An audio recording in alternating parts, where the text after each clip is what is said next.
327 di dalam kitab Mukhtasar Sahih Al-Bukhari. Hadis ini diriwayatkan oleh Ibni Mas'ud. Ibni Mas'ud menyatakan ada seorang laki-laki, an Ibni Mas'udin anna rajulan, ada seorang laki-laki asaba min imra'atin kublatan, dia mencium seorang wanita yang bukan mahramnya. Nah, ini ceritanya disebutkan di dalam kitab Fathul Bari yang ditulis oleh Al-Hafiz Ahmad bin Ali Ibnu Hajar Al-Asqalani, yang dilahirkan pada tahun 773 Hijriah, wafat 852 Hijriah. Jadi dia seorang pedagang lelaki ini. Kemudian wanita ini konsumen yang membeli kurma atau anggur. Saya lupa persisnya, kurma atau anggur. Kemudian lelaki ini mengatakan ada yang rasanya manis. Mungkin dia tertarik dengan ini wanita, sudah ada niat tidak baik. Dia mengatakan kepada wanita tersebut, yang manis dari buah ini ada di dalam rumah saya. Kalau kau mau, bisa kau masuk bersama saya di rumah saya untuk kau cicipi buah tersebut atau kau beli buah yang manis itu. Itu maksudnya dia mau ajak wanita itu ke dalam rumah. Rumah tersebut tidak ada orang. Sampailah di dalam rumah itu wanita. Akhirnya dia cium itu wanita. Hanya sebatas mencium. Setelah itu wanita itu pergi keluar dari rumah. Lelaki ini menyesal melakukan perbuatan itu. Fa'atan Nabiyya sallallahu alaihi wasallam, maka dia berinisiatif ingin mendatangi Nabi untuk ia beritahukan kepada Nabi kesalahannya dan juga cara di dalam menghapus dosanya. Datanglah ini lelaki. Pada waktu itu Nabi bersama sahabat, ada Sayyidina Abu Bakar, ada Sayyidina Umar. Maka lelaki ini mengatakan kepada Sayyidina Abu Bakar terlebih dahulu sebelum menyampaikan kepada Nabi, wahai Abu Bakar, tadi saya melakukan satu kesalahan. Saya mencium wanita yang bukan mahram. Saya ingin bertobat di hadapan Nabi. Sayyidina Abu Bakar mengatakan, sudah diam. Itu aib. Gak perlu disampaikan ke Nabi. Kau tobat saja. Diam, tobat. Jangan cerita ke siapa-siapa. Jadi ada dosa yang lebih besar dari perbuatan dosa itu sendiri, yaitu dia sudah melakukan dosa, namun dia sendiri yang membongkar dosanya atau mempublikasikan dosanya. Nah, itu dosanya sudah dihitung berdosa, ditambah lagi berdosa karena mempublikasikan dosanya sendiri. Bangga dengan dosanya, itu dosanya berkali-kali lipat. Sehingga ulama menyatakan, qala ulama, di dalam hadis Nabi katakan, man syariba khamra, siapa yang minum minuman keras, kharaja min jawfihil iman, keluar cahaya iman dari dalam jaufnya, dalam rongga tubuhnya. Nah, ulama memberikan komentar, ada dosa yang justru perbuatan tambahannya itu lebih besar dosanya. Minuman keras diminum adalah berdosa, tapi dosanya tambah besar dan perbuatannya ini jauh lebih besar daripada meminum khamar. Ketika dia meminum khamar, dia mengucapkan nama Allah, Bismillahirrahmanirrahim. Nah, ucapan Bismillahirrahmanirrahim itu dosanya lebih besar daripada meminum khamar, karena dia sedang mempermainkan nama Allah. At-tala'ub bismillah. Nah, orang ini dia memang ingin bertobat. Ada beberapa orang yang melakukan dosa, ada beberapa klasifikasi. Ada orang yang punya kesalahan, punya dosa, tapi dia menyadari itu dosa dan dia menyesal dalam hati. Ini masih bagus. Dan memang manusia berbiasa seperti kita tidak bisa lepas dari yang namanya dosa. Al-insanu makanul khata wa nisyan. Ya, manusia tempatnya salah dan lupa.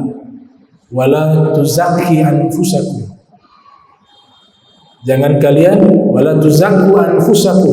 Jangan kalian mensucikan diri kalian, merasa suci diri kalian.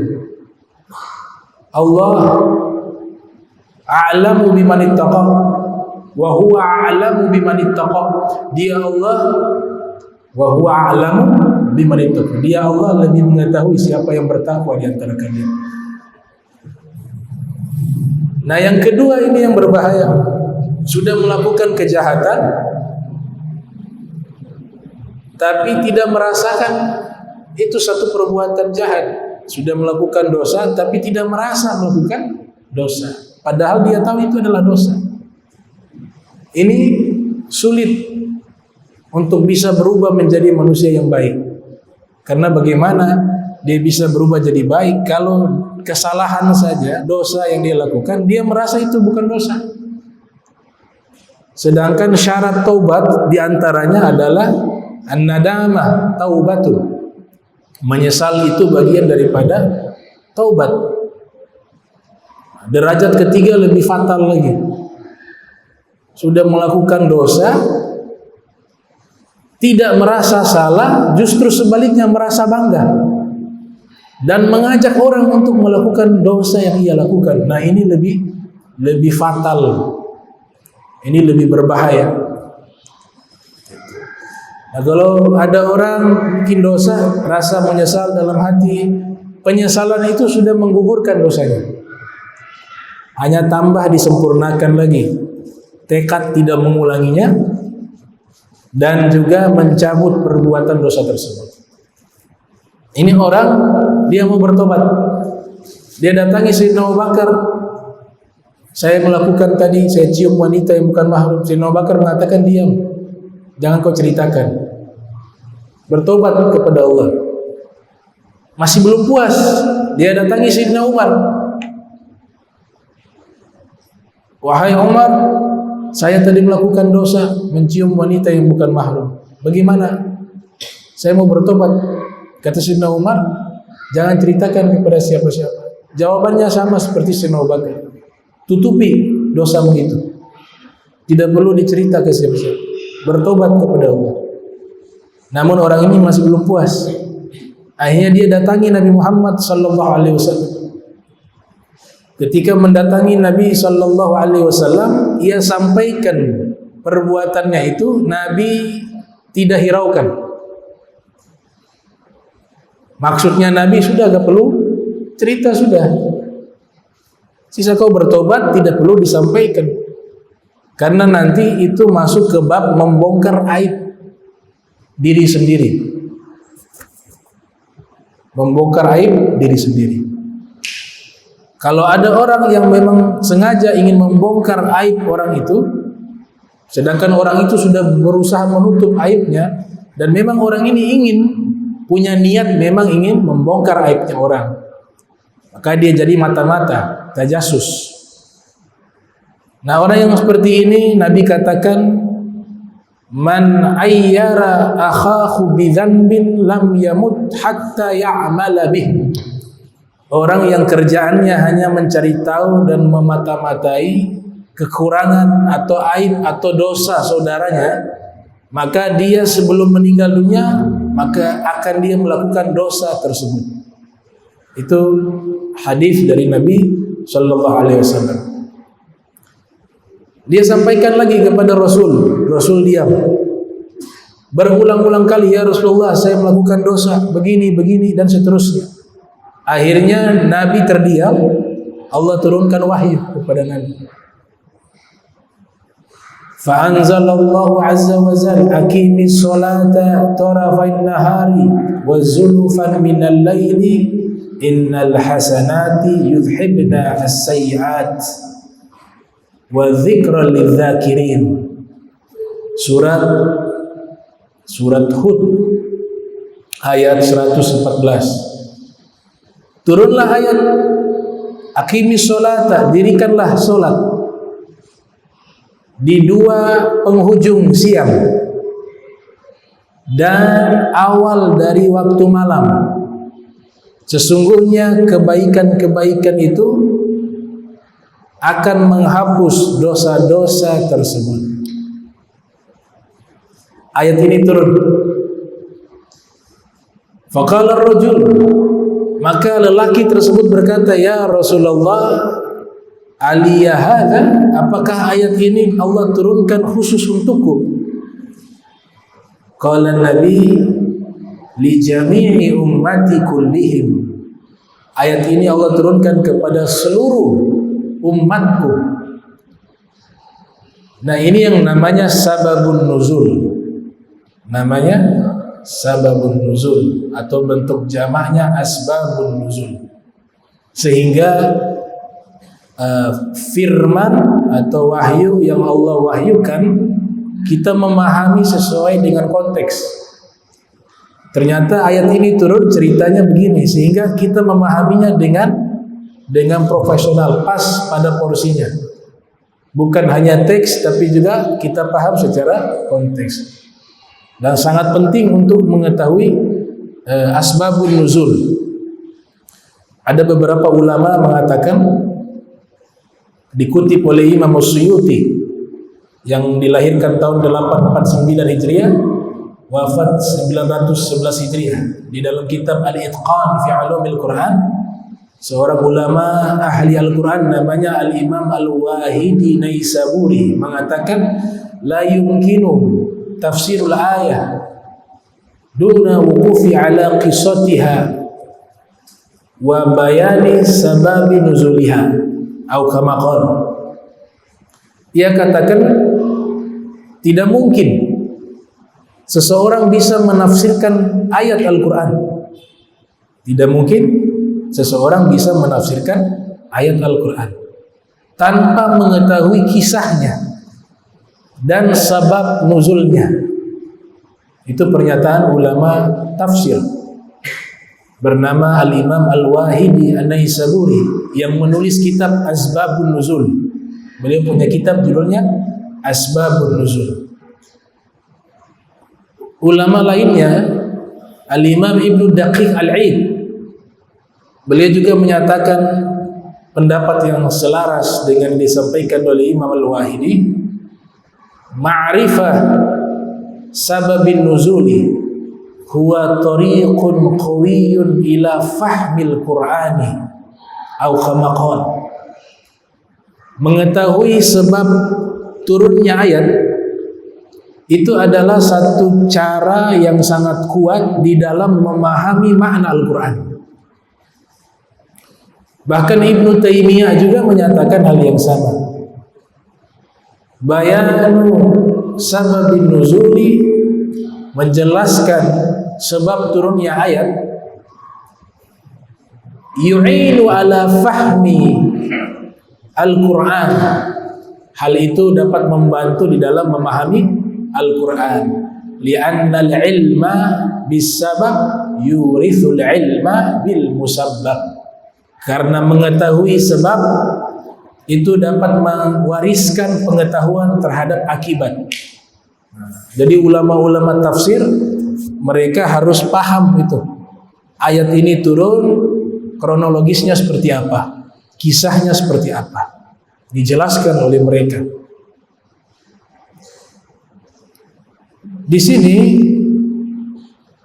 ayat yang disebutkan oleh Ibnu Mas'ud, karena ini riwayat dari Ibnu Mas'ud menceritakan sababun nuzul dengan asbabun nuzulnya beserta isi daripada wahyu tersebut.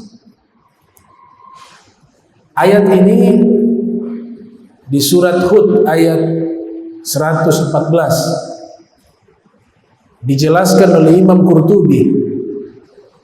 Ayat ini mengandung 6 masalah atau terdapat 6 masalah di dalam ayat tersebut. Kalau kita perhatikan, Imam Qurtubi jelaskan di dalam kitab tafsirnya berjudul Jami'ul Ahkam. Masalah yang pertama, aqimi sholata, dirikanlah sholat. Dirikanlah sholat. Kemudian di bagian akhir dari hadis ini mengutip ayat innal hasanati yuzhibna as-sayyiati. Perbuatan-perbuatan baik menghapus perbuatan-perbuatan buruk atau dosa-dosa. Artinya kita melakukan amalan baik itu secara otomatis menggugurkan dosa. Dengan catatan dosa tersebut sudah dia sesali, sudah dia minta ampunkan kepada Allah, sudah dia tinggalkan dosa tersebut dan tidak ada niat melakukan dosa itu untuk kedua kalinya. Kalaupun terpeleset lagi, bertobat lagi. Nabi katakan begitu. Yang penting tidak ada rekayasa di dalam tobat. Kalau rekayasa dan perencanaan di dalam tobat, ini tobatnya Allah tidak terima. Contoh, mau berangkat haji, ini musim haji.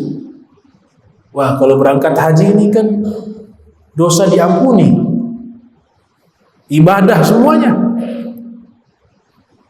Al-Hajju Arafah, haji adalah wukuf di padang Arafah. Semua hamba yang wukuf diampunkan dosanya. Puasa Arafah juga bagi yang tidak haji disunnahkan, dosa diampuni tahun lalu dan tahun yang akan datang. Kalau begitu sebelum berangkat haji puas-puasin dulu deh maksiat. Toh nanti haji kan diampuni oleh Allah. Nah yang seperti ini nggak diterima sama Allah. Wah, hajinya tidak diterima, hajinya tidak diterima, hajinya tidak diterima. Kenapa? Sudah ada rencana melakukan dosa dan rencana mau bertobat. Kalau rencana seperti ini di hadapan manusia, manusia tidak tahu, tapi dia lupa. Dia sedang merencanakan kejahatan ini di hadapan Sang Maha Mengetahui. Al-Alim. Allah punya sifat apa? Al-Alim. Allah punya sifat As-Sami'. Allah punya sifat Al-Basir. Al-Alim mengetahui segala sesuatu, termasuk yang kita rencanakan di dalam hati. Allah tahu. Melihat, mendengar, Maha melihat, Maha mendengar. Itu contoh tobat yang tidak akan diterima oleh Allah. Kecuali nanti dia sudah hilangkan rencana itu, baru diterima oleh Allah Subhanahu wa ta'ala. Nah, namanya kafarat. Kita ini tobat sebenarnya harus ada tambahan lagi, bukan sekedar tobat. Apa itu? Tambahan kita tutupi lagi dengan amal soleh. Itu paling afdol, namanya kafaratuz dzunub. Mengkafarat dosa. Imam Ghazali membuat analogi, kalau ada pernah melihat yang haram pada hari itu, bertobat. Setelah bertobat karena dia dosanya dosa mata, maka cara kafaratnya dia baca Al-Quran, lihat mushaf, maka mengkafarat dosa mata. Nah, seperti itu para ulama ajarkan.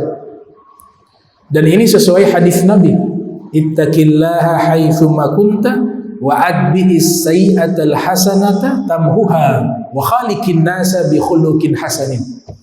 Bertakwalah kepada Allah dimanapun kalian berada, dan jika melakukan dosa bertobat, kemudian lakukanlah amal soleh setelahnya. Niscaya perbuatan itu akan menghapus dosa. Dan bergaullah dengan manusia dengan akhlak yang baik. Hadisnya pendek, tapi mencakup 3 ibadah. Ibadah kepada Allah, bertakwa. Ibadah yang berkaitan terhadap diri sendiri, bertobat.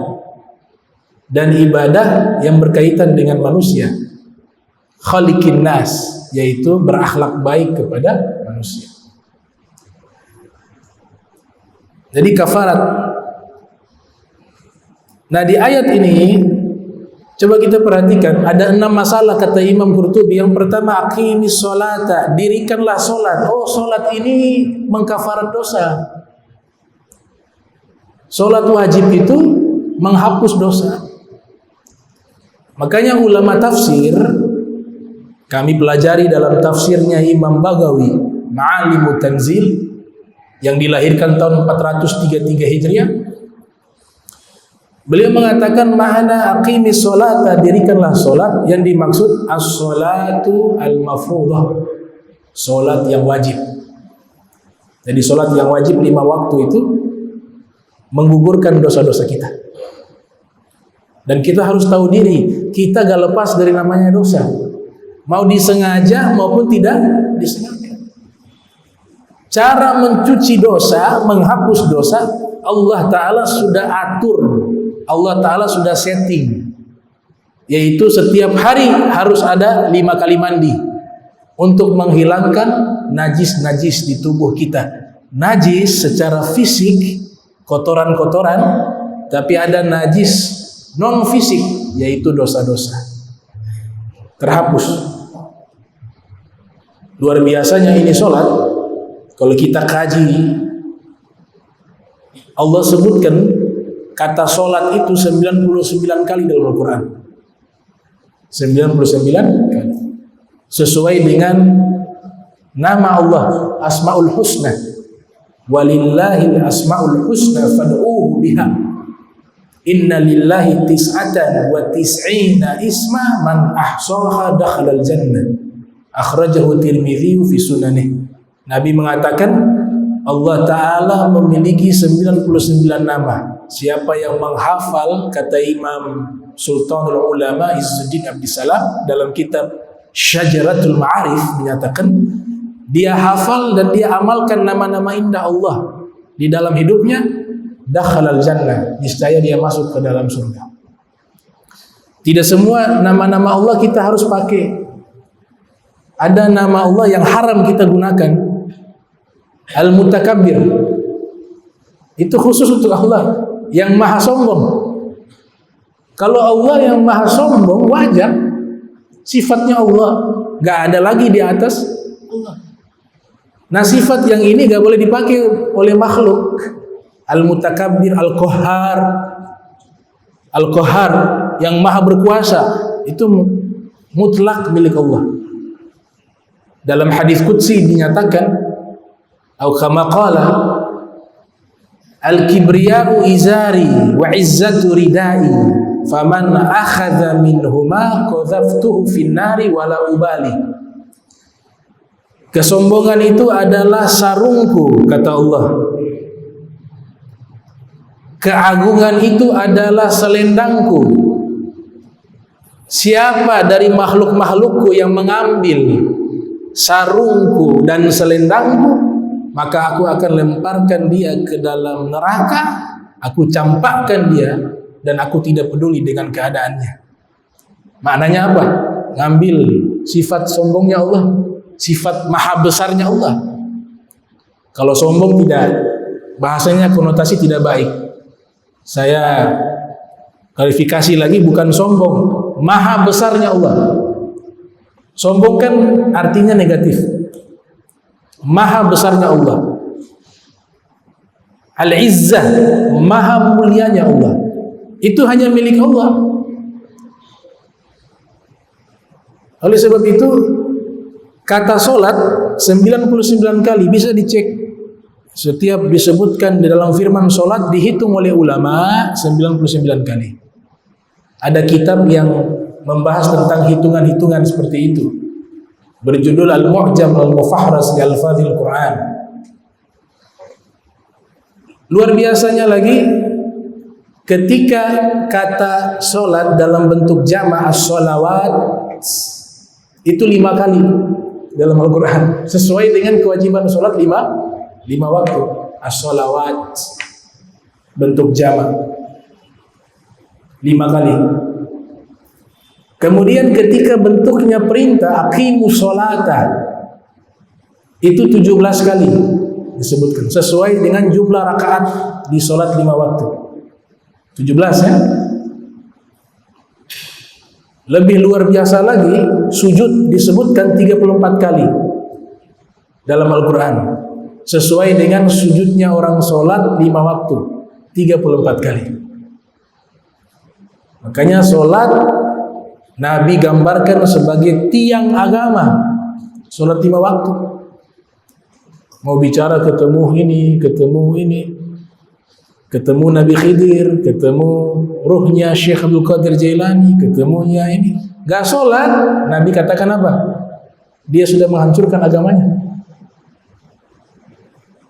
As-sholatu imaduddin, faman tarakaha faqad hadamaddin. Sholat itu tiang penyangga agama. Kalau tidak sholat 5 waktu, maka dia sudah menghancurkan agamanya. Jadi agamanya hanya identitas saja, tulisan. Tapi Allah, hakikatnya Allah tidak menganggap dia sebagai orang yang beragama. Yang bilang Nabi. Ada hadis yang lebih keras. Lebih keras dari itu ada. Man taraka sholatan wahidatan, siapa yang meninggalkan 1 kali sholat wajib, mu'tamidan, fi riwayat muta'ammidan, dengan sengaja, faqad kafar jihara, maka sungguh dia sudah jelas-jelas keluar dari agama Islam. Kalau Imam Ahmad memaknai keluar murtad. Imam Ahmad ya murtad. Kalau Imam Syafi'i enggak murtad, cuma dosa besar. Kecuali dia sengajanya di sini dipahami oleh Imam Syafi'i. Jadi masalah ini terjadi perbedaan pendapat antara Imam Syafi'i dan Imam Ahmad. Imam Syafi'i mengatakan kalau dia sengaja meninggalkan sholat 5 waktu dan dia menyatakan dan berkeyakinan karena sholat 5 waktu tidak wajib, maka dia keluar dari Islam. Tapi kalau dia tinggalkan karena malas, dia masih di dalam Islam, tapi sudah melakukan dosa. Ngeri, saya baca itu satu hadis. Makanya ingat-ingat tuh, sholat yang waktu kita sudah balik, berapa sholat yang kita tinggalkan, semampu kita ingat, kita qadha deh. Makanya ulama-ulama saking takutnya dengan masalah sholat, itu mereka buat tuh sholat qadha itu. Di antaranya di bulan suci Ramadan, di Jumat terakhir. Itu kan tradisi ulama, tapi ada sanad riwayat kepada Imam Ali bin Abi Thalib. Kenapa? Khaufun, takut. Karena kewajiban ini bagaikan hutang. Itu. Wa aqimi sholata, ini masalah yang pertama, dirikanlah sholat. Tarfain nahar. Nah, ini masalah yang kedua, kata Imam Qurtubi. Allah sebutkan dirikanlah sholat di 2 penghujung siang. Di 2 penghujung siang. Al-Imam Al-Mujahid mengatakan makna di 2 penghujung siang yaitu sholat subuh, sholatul subhi, wa sholatul zuhri, wa sholatul asri, yaitu sholat subuh, sholat zuhur, sholat asar. Tafsiran dari firman tersebut, 2 penghujung siang maknanya sholat subuh, sholat zuhur, sholat asar. Yang ketiga, masalah yang ketiga, wa zulufan minal laili, dan zulufan minal laili. Zulufan ini seorang pakar bahasa Arab dunia bernama Ibnul A'rabi menyatakan maknanya as-sa'at. Zulufa artinya apa? Waktu. Kalau kita ambil makna terjemahannya, di waktu dari malam. menurut Ibnu Al-A'rabi. Wa qal qaumun minal mufassirin, sebagian ulama dari kalangan ahli tafsir mereka terjemahkan zulufa itu adalah awwalu sa'atin minal laili ba'da maghibi syamsi. Arti dari zulufa awal waktu dari malam setelah tenggelamnya matahari. Ditafsirkan berarti yang dimaksud sholat juga, tapi sholat yang matahari tenggelam. Sholat apa? Al-Maghrib. Dari namanya saja itu artinya apa? Waktu tenggelamnya matahari. Jadi nama sholat Al-Maghrib itu sholat pada waktu tenggelamnya matahari, dinamakan Al-Maghrib. Kemudian sholat Isya. Jadi tafsiran daripada wa zulufan minal laili adalah sholatul maghribi wa sholatul isya. Maka genap kewajiban sehari semalam sholat 5 waktu.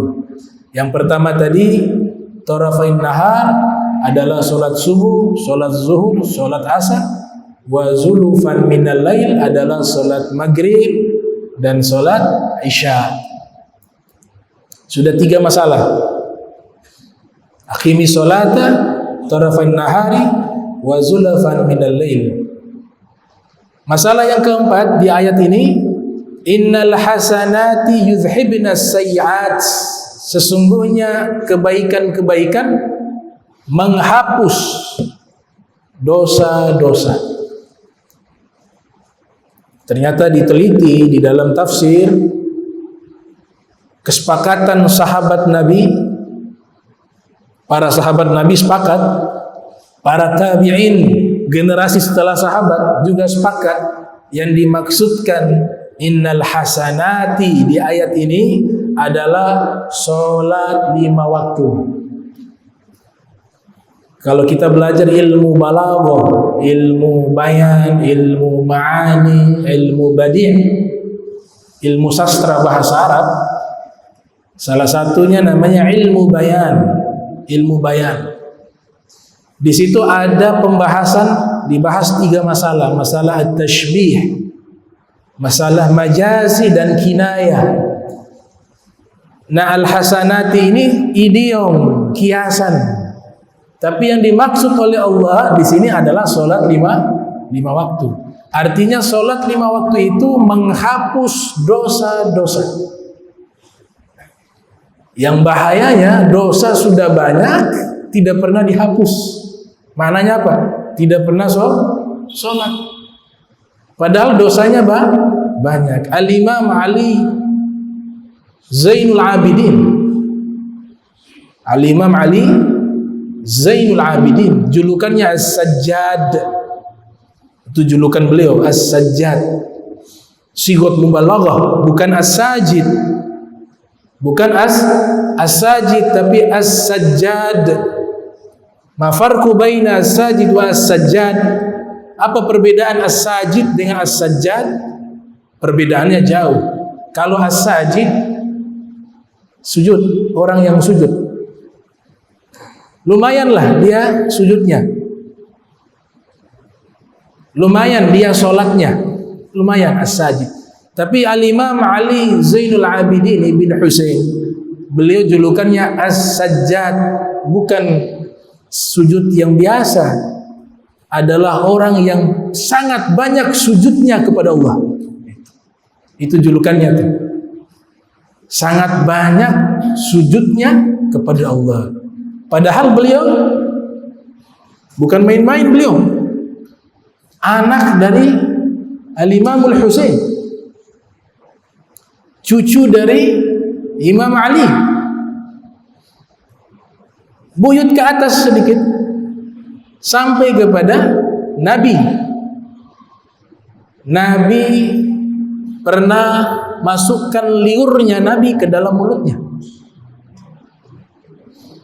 Nabi pahanya Nabi pernah menjadi bantalnya Imam Husain.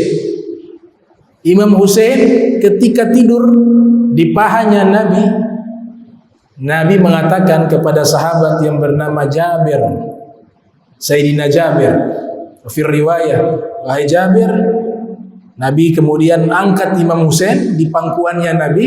Kemudian Nabi katakan kepada Sayyidina Jabir, ya Jabir, ini Nabi selalu sebut bukan cucu, ibni, ini anakku. Padahal Sayyidina Husain pangkatnya cucu. Tapi Nabi mengatakan ibni, ini anakku.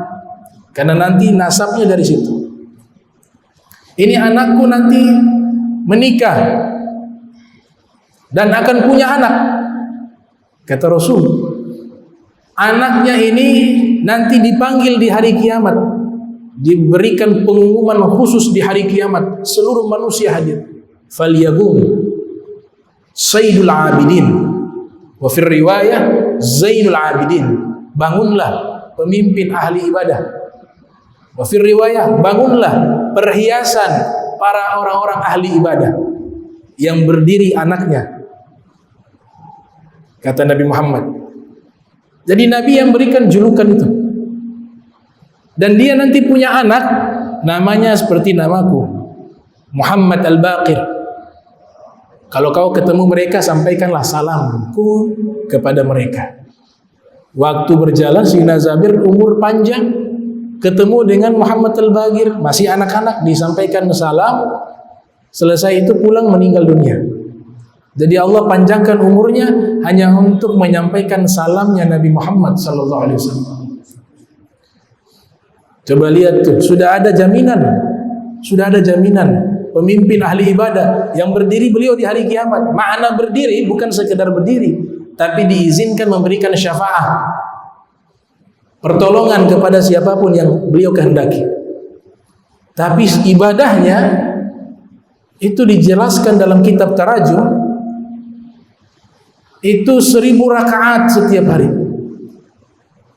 1000 rakaat. Al-Imam Tawus bin Kaisan Al-Yamani diriwayatkan oleh Ibnu Abi Dunya. Saya melihat Al-Imam Ali Zainal Abidin sujud di depan Ka'bah. Coba lihat ya, bagaimana keadaan orang-orang soleh ini. Ya, orang yang sudah dijamin oleh Nabi, masih punya hubungan darah dengan Nabi, dekat lagi, putra dari Imam Husain. Tapi sholatnya 1000 rakaat. Ia sujud di depan Ka'bah, durasi waktu yang sangat panjang. Taus bin Kaisan Al-Yamani penasaran, beliau sedang baca apa di dalam sujud, karena terlihat lantai itu basah karena menangis.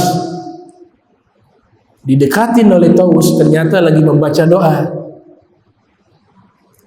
Kurang lebih doanya mengatakan, Ilahi ubaiduka bifinaik, wahai Tuhanku, hambamu yang hina ini ada di halamanmu. Masya Allah.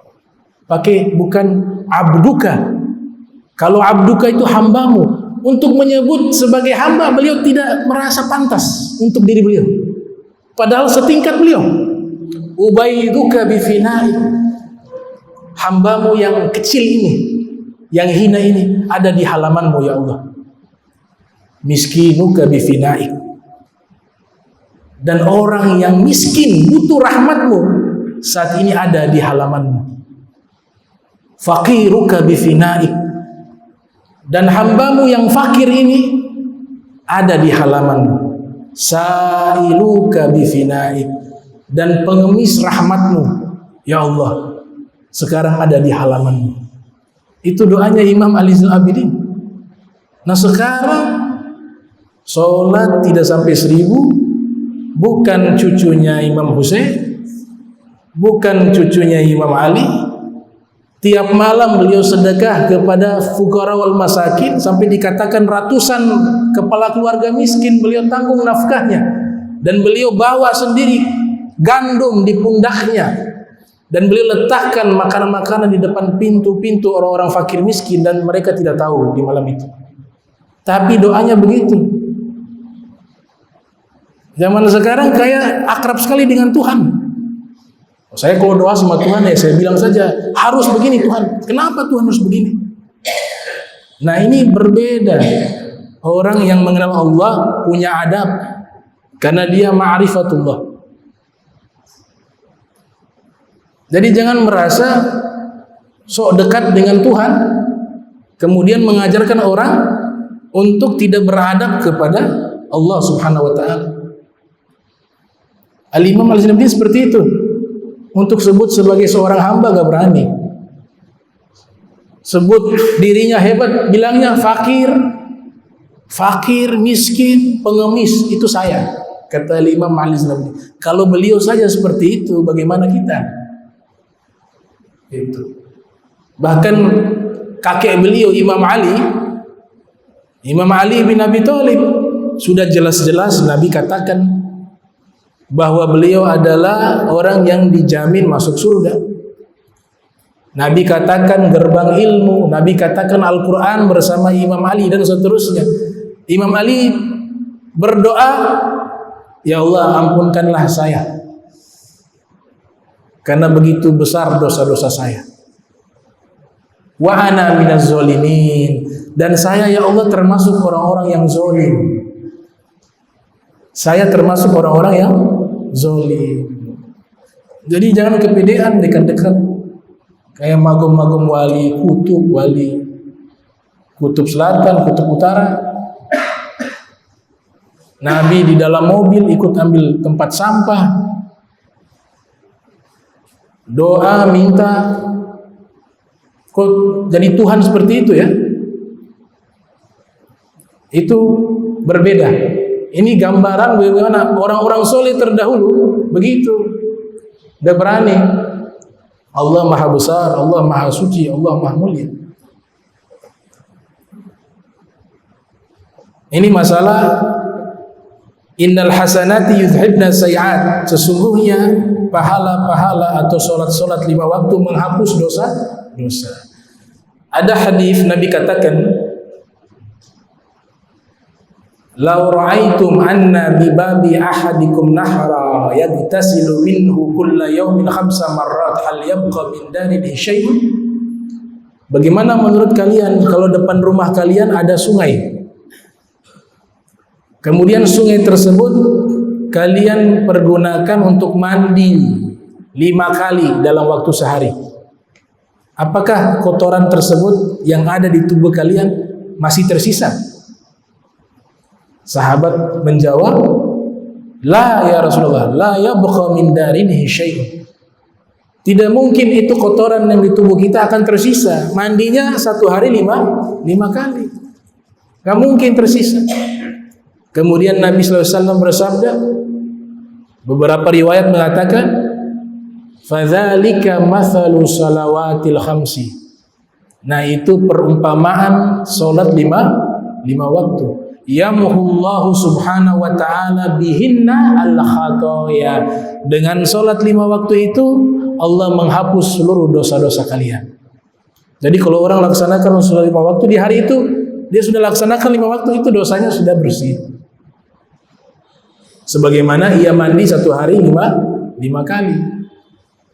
Bahkan di dalam riwayat yang sahih Nabi katakan as-salawatul hamsu wal jum'atu ilal jum'ati wa ramadhanu ila ramadhana mukaffiratun lima bainahunna ijastanabal kabairah.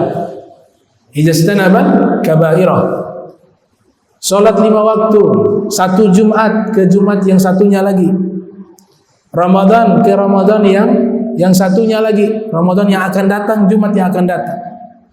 Semua itu, diantara itu adalah penghapus dosa. Apabila dia meninggalkan dosa-dosa besar, kata Nabi kita Muhammad sallallahu alaihi wasallam.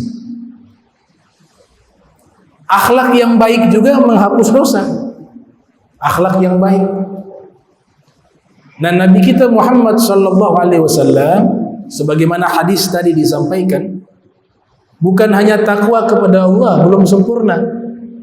Ibadah hablum minallah wa hablum minan nas. Vertikal dan horizontal kepada Allah, kepada diri sendiri. Jadi 3 sebenarnya, bukan 2. Ibadah itu hablum minallah, hablum minan nafs, wa hablum minan nas. Itu yang paling sempurna. Hablum minallah, ibadah kita kepada Allah. Hablum minan nafs, ibadah itu kepada diri kita sendiri. Banyak bertobat, menghindari maksiat dan seterusnya, itu ibadah untuk kita, diri kita sendiri. Makanya selalu disebut di dalam Al-Quran, ku anfusakum wa ahlikumun nar. Jagalah diri-diri kalian. Berarti yang pertama apa? Kita punya diri dijaga. Setelah itu, wa khaliqin nasa bi khuluqin hasanin. Kalau bergaul dengan manusia, gunakanlah akhlak yang baik. Kalau 3 ini kita praktekkan, kita punya keislaman, keimanan itu sempurna. Nabi ibadahnya luar biasa, bahkan lebih luar biasa dari orang-orang yang coba mengikuti Nabi tidak kuat. Tapi akhlaknya Nabi lebih luar biasa lagi. Biasanya orang memuji seseorang itu dia teman dekat atau orang yang ia cinta. Itu biasa senang memuji orang tersebut. Makanya Sayyidina Ali mengatakan, tidak perlu kau ceritakan siapa dirimu di hadapan para pembenci, dan tidak perlu kau ceritakan dirimu di hadapan para pencinta, karena yang pembenci tetap dia membencimu, dan pencinta tetap dia mencintaimu. Di dalam satu syair juga dikatakan, lebih mudah menghancurkan gunung atau lebih mudah menjadikan gunung itu menjadi debu. Lebih mudah menjadikan gunung itu debu dibanding menanamkan rasa cinta kepada orang yang membenci. Nah, Nabi, luar biasanya Nabi Sallallahu Alaihi Wasallam yang memuji akhlaknya Nabi, musuh-musuh Nabi. Kalau sudah ada orang selevel itu, berarti memang ini punya akhlaknya luar biasa. Khuluqun azim itu layak Allah nisbatkan kepada Nabi Muhammad. Jadi yang memuji akhlaknya Nabi adalah musuh-musuhnya Nabi. Diceritakan di dalam beberapa kitab sejarah, Abu Jahal, musuh bebuyutannya Nabi, pernah mengobrol 4 mata dengan sahabatnya ketika mau mulai terjadi Ghazwatul Badar, perang Badar. Abu Jahal ngobrol dengan ini orang, sahabatnya mengatakan, yang kita perangi itu siapa? Muhammad itu siapa? Apakah dia seorang pendusta? Kata sahabatnya Abu Jahal. Abu Jahal mengatakan, jangan sekali-sekali kau mengatakan Muhammad itu pendusta. Dia adalah manusia yang paling jujur, tidak pernah berbohong sekali. Itu Abu Jahal mengatakan begitu. Kemudian kawannya heran. Berarti kau percaya bahwa Muhammad ini seorang nabi? Iya, percaya. Kata Abu Jahal, percaya. Terus kalau kau percaya dia seorang nabi, kemudian engkau tahu akhlaknya, dia orang yang paling baik dan paling jujur, lantas kenapa kita harus perangi dia? Abu Jahal mengatakan, yang memegang kunci Ka'bah, siqayah, orang-orang yang haji diberikan minum, yang menjadi pemimpin, yang jadi penguasa di kalangan suku Quraisy, semuanya sukunya Muhammad. Kalau sekarang kita mengakui dia sebagai nabi, nah sukunya kita dapat apa? Berarti faktor apa? Bukan faktor karena tidak percaya Nabi Muhammad. Semua yang kasih julukan Al-Amin kan mereka semua. Orang-orang musyrik yang ngasih julukan kepada Nabi Al-Amin, manusia yang sangat amanah, manusia yang sangat jujur. Ternyata ada faktor lain, yaitu apa? Ta'assub, fanatik terhadap suku.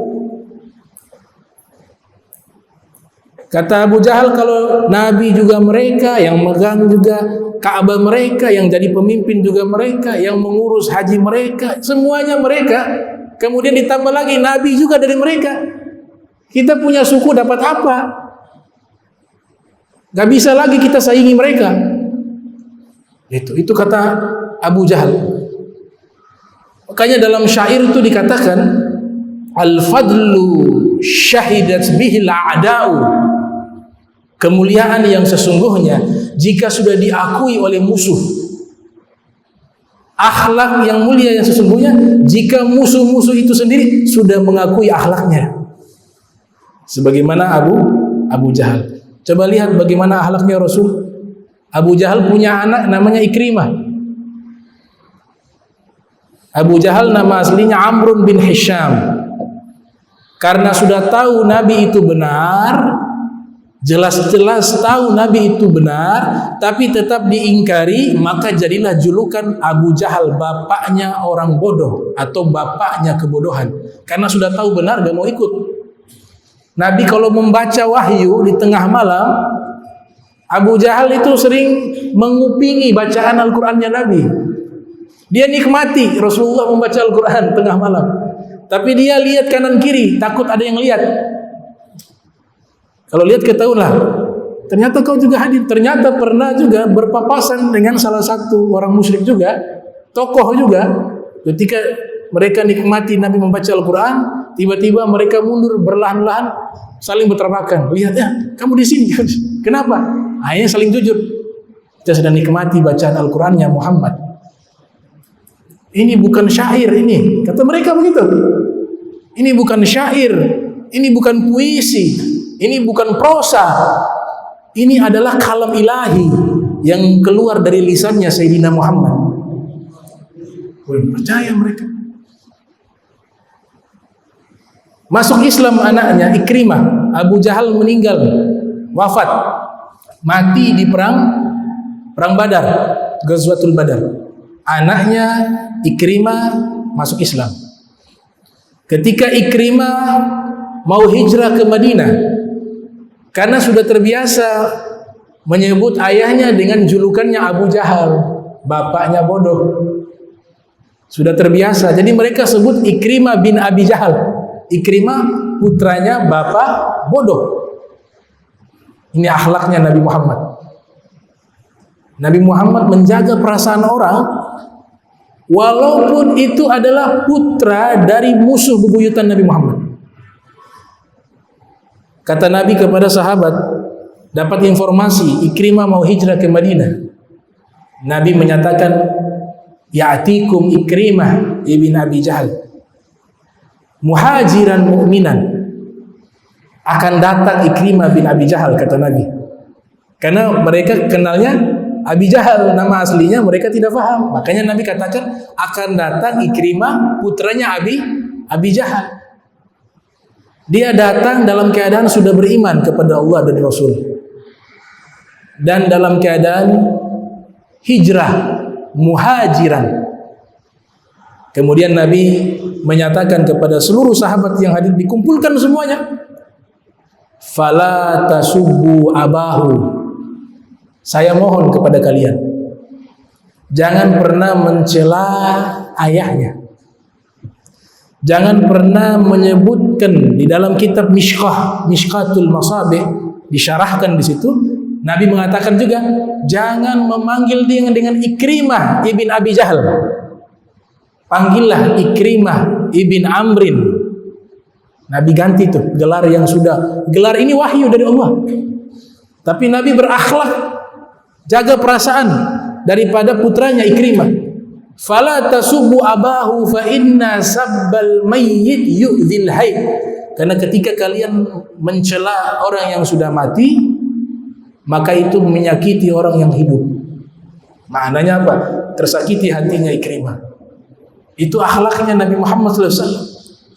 Bahkan kepada tokoh munafik, Abdullah bin Ubay bin Salul yang sudah jelas Allah turunkan wahyu, idza ja'akal munafiquna qalu nashhadu innaka la rasulullah wallahu ya'lamu innaka la rasuluh wallahu yashhadu innal munafiqina lakadzibun. Ini ayat ini, surat munafik ini diturunkan kepada mereka. Pemimpinnya adalah Abdullah bin Ubay bin Salul, sayyidul munafiqin. Tahu Nabi ini orang munafik, tahu dia adalah musuh yang sangat jahat. Tapi ketika menjelang wafat, Abdullah bin Ubay bin Salul ternyata dalam hati kecilnya itu dia percaya apa yang Nabi sampaikan semua benar. Dia mengatakan kepada putranya yang sudah masuk Islam, wahai putraku, ini kayaknya tidak lama lagi saya mati. Tolong datangi Muhammad. Saya takut setelah saya mati itu saya alami hal-hal yang dikabarkan oleh Sayyidina Muhammad. Tolong datangi Muhammad, minta jubahnya yang biasa beliau pakai untuk menjadi kain kafanku. Datang putranya, jubah atau pakaian yang biasa Nabi pakai, Nabi lepaskan itu dan Nabi berikan kepada musuhnya. Tidak sampai di situ, putranya daripada Abdullah bin Ubay bin Salul meminta Nabi untuk mensolatkan jenazah ayahnya. Nabi datang menyolatkan jenazah daripada ayahnya dari musuh bebuyutannya. Ayat turun melarang, wala tusalli alaihi fi tafsir. Di dalam kitab tafsir wahyu diturunkan, fala tusalli alaihi, jangan pernah lagi solatkan orang seperti ini. Tapi lihat akhlaknya Nabi, Nabi lupakan itu. Nabi kasih itu jubah yang biasa beliau pakai jadi kain kafannya dan Nabi solatkan. Nah ini namanya al-hasanat, kebaikan-kebaikan bentuk plural, bentuk jama'. Itu kebaikan-kebaikannya banyak, bukan hanya kebaikan secara ibadah, spiritual, sholat, puasa, zakat, tapi juga sosial, kebaikan hati, kebaikan lisan, kebaikan tangan, kebaikan akal, kebaikan langkah kaki, dan seterusnya. Kalau ini sudah terhimpun, maka disebut dengan al-hasanat, kebaikan-kebaikan dari Allah Subhanahu wa ta'ala.